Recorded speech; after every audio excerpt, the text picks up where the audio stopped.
আসসালামু আলাইকুম রহমতুল্লাহ। আব্দুল মালিক প্রাইমারি এডুকেশনের পক্ষ থেকে সবাইকে আন্তরিক শুভেচ্ছা। আশা করি শিক্ষার্থী বন্ধুরা সবাই ভালো আছেন এবং সুস্থ আছেন। আজ আমরা আলোচনা করব চতুর্থ শ্রেণীর গণিতের লসাগু গসাগু। এগুলো আপনারা আগে শুনছেন, মনে হয় শুনতে শুনতে খারাপও লাগতে পারে, কিন্তু বিষয়টা একটু জটিল, কারণ এখানে মোট 8টা বিষয় আছে। গুণিতক, সাধারণ গুণিতক, লঘিষ্ঠ সাধারণ গুণিতক, গুণনীয়ক, সাধারণ গুণনীয়ক, গরিষ্ঠ সাধারণ গুণনীয়ক, মৌলিক সংখ্যা, যৌগিক সংখ্যা। এই 8টি বিষয় খুব ক্লোজ রিলেটেড, একটার সাথে আর একটা খুব সংঘর্ষ, মানে খুব সাংঘর্ষিক। একটা পড়তে গেলে আরেকটার সাথে জড়ায় যাওয়ার সম্ভাবনা থাকে। এই জন্য এটা বারবার পড়তে হবে। আপনারা লিখে নেবেন, লিখে নিয়ে বারবার পড়বেন। আজকে আলোচনা করব মৌলিক সংখ্যা, তারপর যৌগিক সংখ্যা। মৌলিক সংখ্যা হলো যে সকল সংখ্যার এক এবং ওই সংখ্যা ছাড়া আর কোনো গুণনীয়ক নেই। যে সকল সংখ্যার এক এবং ওই সংখ্যা ছাড়া আর কোনো গুণনীয়ক নেই, এগুলো বলে মৌলিক সংখ্যা। অর্থাৎ যেমন 3, 5, 7, 11, 13, এভাবে 1 থেকে 100 পর্যন্ত মোট 25টি মৌলিক সংখ্যা আছে। এই মৌলিক সংখ্যাগুলোর এক এবং ওই সংখ্যা ছাড়া আর কোনো গুণনীয়ক থাকে না। যেমন 3 এর গুণনীয়ক 1 এবং 3, 5 এর গুণনীয়ক 1 এবং 5, 7 এর গুণনীয়ক 1 এবং 7 ইত্যাদি। এভাবে এগুলোকে বলে মৌলিক সংখ্যা। এইভাবে 1 থেকে 100 পর্যন্ত মোট 25টা মৌলিক সংখ্যা আছে। 1 এবং 3 ছাড়া 3-এর আর কোনো গুণনীয়ক নেই। একইভাবে 7, 11, 13 সংখ্যাগুলোরও 1 এবং ওই সংখ্যাগুলো ছাড়া আর কোনো গুণনীয়ক নেই। এদের আর কোনো গুণনীয়ক নেই, তাই এরা মৌলিক সংখ্যা। তাহলে যে সকল সংখ্যার 2টা গুণনীয়ক আছে 1 এবং ওই সংখ্যা ছাড়া আর কোনো গুণনীয়ক নেই, এগুলোকে বলে মৌলিক সংখ্যা। আশা করি বুঝতে পেরেছেন। যৌগিক সংখ্যা হলো যে সকল সংখ্যার 1 এবং ওই সংখ্যা ছাড়া আরও অন্তত একটা গুণনীয়ক আছে। অর্থাৎ যে সকল সংখ্যার গুণনীয়ক 2-এর অধিক, তারা হলো যৌগিক সংখ্যা। যেমন 4 এর গুণনীয়ক 1, 2, 4, 6 এর গুণনীয়ক 1, 2, 3, 6। অর্থাৎ 6 এর গুণনীয়ক বলতে কি বোঝায়? 6 এই সংখ্যাগুলো দ্বারা নিঃশেষে বিভাজ্য। 9 এর গুণনীয়ক 1, 3, 9, অর্থাৎ 9 সংখ্যাটি 1, 3 এবং 9 দ্বারা নিঃশেষে বিভাজ্য। 12 সংখ্যাটির গুণনীয়ক হলো 1, 2, 3, 4, 6, 12, অর্থাৎ 12 সংখ্যাটি এই 1, 2, 3, 4, 6, 12 দ্বারা নিঃশেষে বিভাজ্য। তাই এগুলোকে বলে যৌগিক সংখ্যা। তাহলে যে সকল সংখ্যার 1 এবং ওই সংখ্যা ছাড়া আরও অন্তত একটা গুণনীয়ক আছে, অর্থাৎ 2-এর অধিক গুণনীয়ক আছে, এই সংখ্যাগুলোকে বলে যৌগিক সংখ্যা। আসি এবার লসাগু নির্ণয়ের বিষয়। এটা হলো আপনাদের গণিত বইয়ের 76 পৃষ্ঠা। 4, 6 ও 9 এর লসাগু নির্ণয় করো, ওখানে দেওয়া আছে, দেখবেন 4, 6 এবং 9 এর লসাগু নির্ণয় করো। এখানে আছে হাত পেন্সিল 5, নিচের সংখ্যাগুলো লঘিষ্ঠ সাধারণ গুণনীয়ক বা লসাগু নির্ণয় করো। তাহলে লঘিষ্ঠ সাধারণ গুণনীয়ক বা লসাগু নির্ণয় করতে গেলে আমাদের প্রথমে 4-এর গুণিতকগুলো বের করতে হবে। অর্থাৎ 4 দ্বারা যে সকল সংখ্যা নিঃশেষ বিভাজ্য, এই সংখ্যাগুলোকে আমাদেরকে আগে লিখতে হবে, বের করতে হবে। তাহলে এবার 6-এর গুণিতক কোনগুলো? 6-এর গুণিতক হলো 6, 12, 18, 24, 30, 36, 42। 4-এর গুণিতক হলো, মানে 4 দ্বারা যে সকল সংখ্যা নিঃশেষে বিভাজ্য তারাই হলো 4-এর গুণিতক। যেমন 4, 8, 12, 16, 20, 24, 28, 32, 36, এগুলো গুণ করে করে বের করা সম্ভব। 9-এর গুণিতকগুলো হলো 9 দ্বারা যে সকল সংখ্যা নিঃশেষে বিভাজ্য। 9, 9 দুগুণে 18, 3 নং 27, 4 নং 36, 5 নং 45 ইত্যাদি, এবং আরও অনেক। এখানে অগণিত, কোনো একটি সংখ্যার গুণিতক হচ্ছে অগণিত, যা গুণে শেষ করা যাবে না। এবার এই 4, 6 এবং 9-এর গুণিতকগুলোর মধ্যে সাধারণ গুণিতক হচ্ছে 36, 36, 36। এটা হচ্ছে সবচেয়ে ছোট। অর্থাৎ 4, 6, 9-এর ক্ষুদ্রতম সাধারণ গুণিতক হলে 36, তাই 36 হলো 4, 6 এবং 9-এর লসাগু। এটা আমরা বের করব কি করে? লসাগু নির্ণয়ের নিয়ম 1। আমরা 4-কে ওর গুণনীয়কগুলো বের করব। যেমন 2 দুগুণে 4, 6, 3 দুগুণে 6, 9, 3 3 9। এর মধ্যে 4, 6 এবং 9-এর মৌলিক গুণনীয়কগুলোর মধ্যে 2 আছে সর্বাধিক 2 বার এবং 3 আছে সর্বাধিক 3 বার। এই যে 2 আছে 2 বার আর 3 আছে 2 বার, এগুলো আমরা সব গুণ করতে পারি। 2 আছে সর্বাধিক 2 বার এবং 3 আছে সর্বাধিক 2 বার। তাহলে আমরা এগুলো গুণ করলে কত হবে? 2 গুণ 2 গুণ 3 গুণ 3, 2 দুগুণে 4, 3 4 12, 3 12 36। এই লসাগু নির্ণয় করার একটা সহজ পদ্ধতি হলো ইউক্লিডীয় পদ্ধতি। এই পদ্ধতিটা আগের পদ্ধতির চেয়ে একটু সহজ, যদি আপনাদের কাছে দুটোই আমি দিয়েছি, লিখে দিয়েছি, যেটা আপনাদের কাছে সহজ মনে হবে আপনারা আশা করি সেটা ফলো করবেন। আবার পরীক্ষা অনেক সময় দেওয়া থাকে যে সাধারণ গুণনীয়কের মাধ্যমে এই লসাগু নির্ণয় করো, বা ইউক্লিডীয় পদ্ধতিতে লসাগু নির্ণয় করো। ক্লাস 5-এ আছে ইউক্লিডীয় পদ্ধতির লসাগু নির্ণয় করো।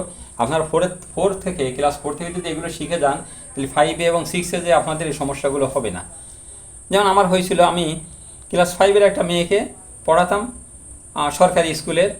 সেই মেয়েটাকে পড়াতে দিয়ে সেগুলো বোঝে না, বাধ্য হয়ে তখন আমাকে তাকে 4-এর বই থেকে শেখাতে হয়েছে। যাই হোক, আপনাদের যাতে এই সমস্যা না হয় তার জন্য আপনারা এই ক্লাস 4 থেকেই ভালোভাবে আশা করি শিখবেন। তাহলে 4, 6 এবং 9-এর মৌলিক গুণনীয়কগুলোর মধ্যে এটা 2 বার করে আছে। তাহলে আমরা ইউক্লিডীয় পদ্ধতিতে কিভাবে বের করবো? এই সিঁড়ির মতো করে ধাপ করে। এখানে আছে 4, 6 এবং 9। এইভাবে এই পদ্ধতিতে বের করার নিয়ম হলো, ভিতরের যে কোনো সংখ্যা যদি আমি লিখি এখানে 2, 3, 6, 4, আমি এমন একটা সংখ্যা নির্বাচন করব যে সংখ্যা দিয়ে ভিতরের অন্তত 2টাকে যেন নিঃশেষে বিভাজ্য করা যায়। তাহলে সাধারণত 2 দিয়ে নিঃশেষে বিভাজ্য হবে কোনগুলো? যেগুলো এককের ঘরে জোড় থাকে। এখানে জোড় সংখ্যা 2, 6 এবং 4, তার নিশ্চয়ই 2 দ্বারা নিঃশেষে বিভাজ্য হবে। 2 একে 2, 3-এর মধ্যে যায় না, তাহলে 3 নিচে বসে যাবে। 6-এর মধ্যে যায় হলো 3 দুগুণী 6, 4-এর মধ্যে যায় 2 বা 2 দুগুণী 4। এবার আমি ভাগ করব কত দিয়ে? এখানে 2টা 3 আছে, অর্থাৎ আমি যে সংখ্যা দিয়ে ভাগ করব সেই সংখ্যা দিয়ে ভাগ করার জন্য ভিতরের যেন অন্তত কমের পক্ষে 2টা সংখ্যাকে যেন আমি ভাগ করতে পারি, তা না হলে কিন্তু এটা এই লসাগু নির্ণয় সঠিক হবে না। তা 2 দিয়ে ভাগ করলাম, এবার করতে পারি 3 দিয়ে। 3 এর মধ্যে যায় 1 হয় না, তা 3 3-এর মধ্যে একবার, 3 3-এর মধ্যে একবার, এর মধ্যে ভাগ করে যায় না বলে 2টা এখানে বসে যাবে। এবার আমি সবগুলো গুণ করব, যেমন এখানে আমি দেখিয়েছি 2 3 2 1 3, এগুলো গুণ করলে কত হবে? 2 3 2 3 গুণ 2, লসাগু নির্ণয় করছি 2 গুণ 3 গুণ 2 গুণ 3 সমান 36। তাহলে এখানেও 36 হয়েছে লসাগু, এখানেও 36। এটা হচ্ছে ইউক্লিডীয় পদ্ধতিতে লসাগু নির্ণয়ের সহজ পদ্ধতি। এই পদ্ধতিটা আপনারা ফলো করতে পারেন। এরপরে আছে দেখেন 4, 8, 12।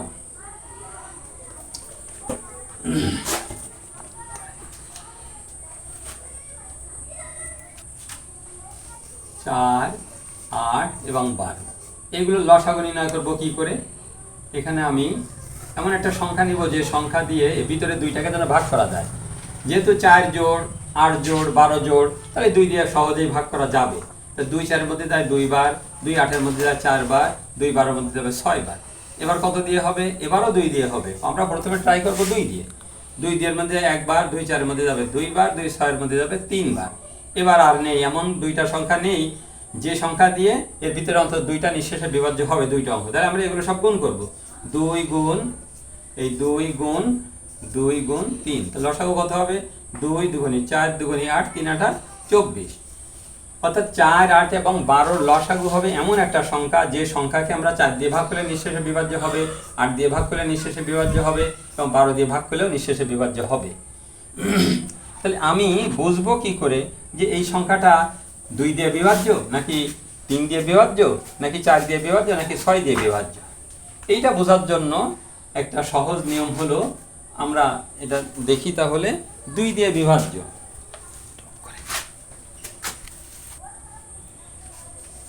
2 দ্বারা বিভাজ্য।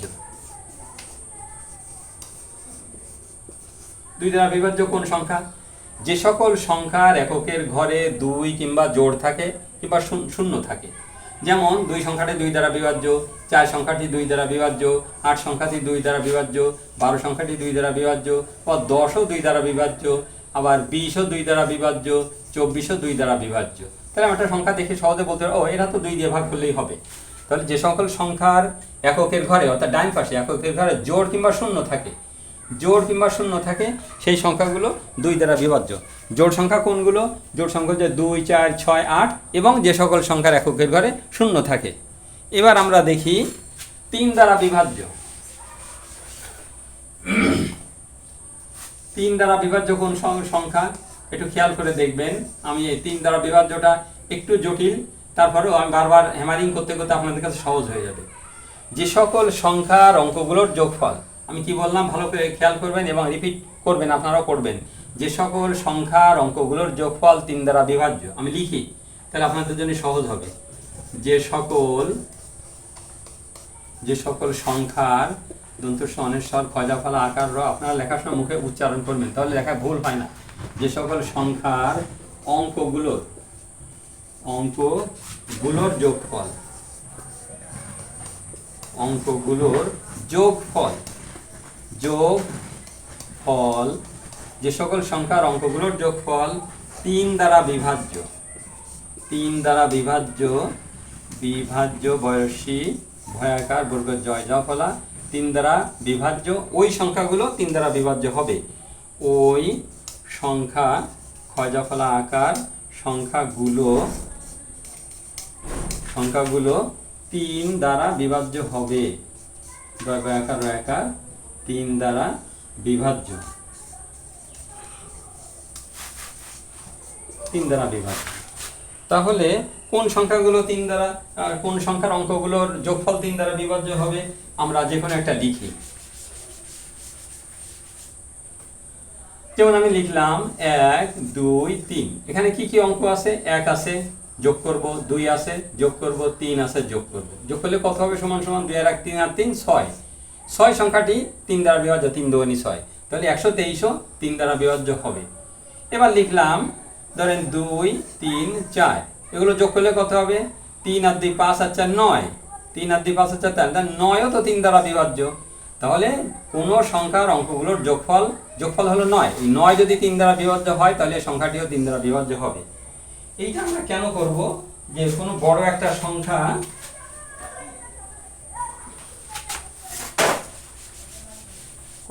একটা সংখ্যা যদি আমরা নিই, যেমন 3 4 5 6, এইটা 3 দ্বারা বিভাজ্য হবে কিনা আমি তো ভাগ করে আমাকে দেখতে হবে, এটা অনেক সময় লাগবে।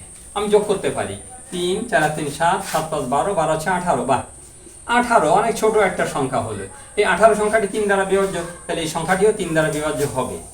কিন্তু আসলে হবে কিনা আমরা একটু যাচাই করেই দেখি। 3 দিয়ে ভাগ করি, 3 4 5 6, 3 3 এর মধ্যে যায় একবার, 3 আর 3 নামালাম 4, 4 এর মধ্যে 3 যায় একবার, 3 আর 3 বিয়োগ করলে নামবে 1,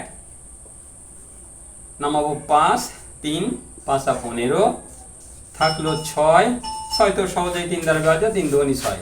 তাহলে কোনো একটি সংখ্যার অঙ্কগুলোর যোগফল যদি 3 দ্বারা বিভাজ্য হয় তাহলে সংখ্যাটিও 3 দ্বারা বিভাজ্য হবে। তাহলে আমরা 2 দ্বারা বিভাজ্যতা জানলাম, 3 দ্বারা বিভাজ্যতা জানলাম, এবার 5 দ্বারা কোন সকল সংখ্যা নিঃশেষে বিভাজ্য, আমরা এটা আলোচনা করি। সহজ, এটা বেশি সহজ, 2 দিয়েও সহজ, 3 দ্বারা একটু আছে। যে সকল সংখ্যার অঙ্কগুলোর যোগফল 3 দ্বারা বিভাজ্য ওই সংখ্যাটিও 3 দ্বারা বিভাজ্য হবে। এবার 5 দ্বারা বিভাজ্য, যে সকল সংখ্যার এককের ঘরে অর্থাৎ ডান পাশে 0 কিংবা 5 থাকে ওই সংখ্যাটি 5 দ্বারা বিভাজ্য হবে।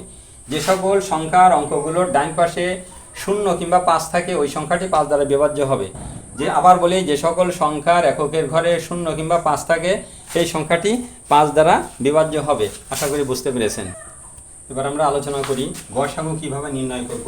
আপনার গণিত বইয়ের 80 পৃষ্ঠায় আছে, একেবারে নিচের দিকে 2 পেন্সিল দেওয়া, ওখানে গসাগু নির্ণয়। আমরা 5 নাম্বারটা করি।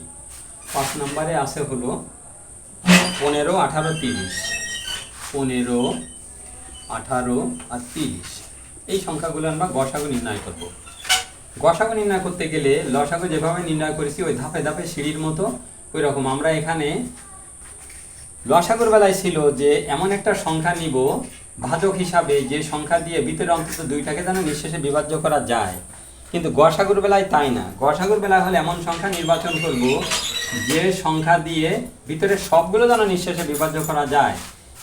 এটা জোড়টা 2 দিয়ে হবে, কিন্তু এটা 5 আছে বিজোড়, এটা তো 2 দিয়ে হবে না, কিন্তু এটা 3 দিয়ে হবে। কি করে? 3 5 15, 318, 3 10 30, তার আমরা 3 নিব। 3 দিয়ে 3 5 15, 3 6 18 আর 3 10 30। এবার কত দিয়ে হবে? এবার এই দুইটা হবে জোড়, 2 দিয়ে হবে, কিন্তু এটা 2 দিয়ে হবে না। আবার এটা 5 দিয়ে হবে, এগুলো 5 দিয়ে হবে না।